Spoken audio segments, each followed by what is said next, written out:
Hi, my name is Murray Wilkinson, and today I'd like to talk about specifically some of the goings on from the Royal Commission and the impending budget that's coming tomorrow night. Specifically about the Royal Commission, I think many of us were seeing this as a political event, but what's come out of the Royal Commission has been quite startling and quite a setback, I would say, for those in financial planning and business broking. And by business broking, I mean mortgage broking, I should say.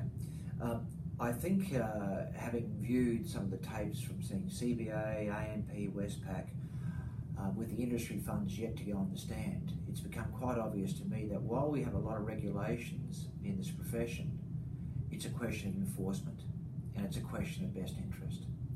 And I don't believe the best interest application of what is in the best interest of that client has been rigorously, or in some cases, applied at all. As I mentioned, it's been startling, and I think that the outcome of this will be some people will go to jail, there will be millions of dollars worth of penalties, and I would expect there will be more regulation. When I visited the UK last May, I spoke to the regulator in the United Kingdom, and they spoke about the fact that they had applied huge penalties to banks in their post-GFC global financial crisis investigations. In the United Kingdom, there are no banks involved in financial planning, which is very interesting.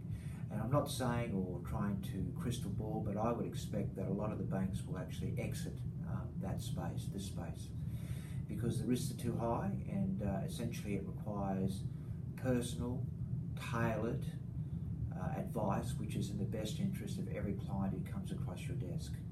And if you're managing 700, 1,000, 2,000 clients, I think for those chains, it's very difficult to do that.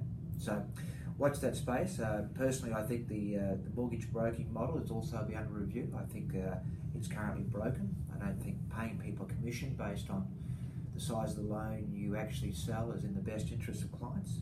And I also think the vertical integration model, that is where the banks actually own the product and they steer their advisors to steer it into that product, I think that's a broken model too.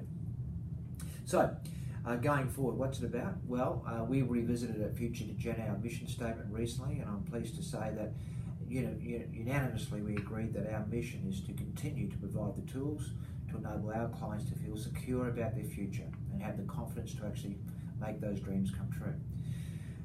From our perspective, we find meaning by working on how we close the gap between the reality of where you are now and where you want to be. That's our mission statement. That's what we work in and day out, and I'm very pleased to be doing it. Thanks for your time this afternoon.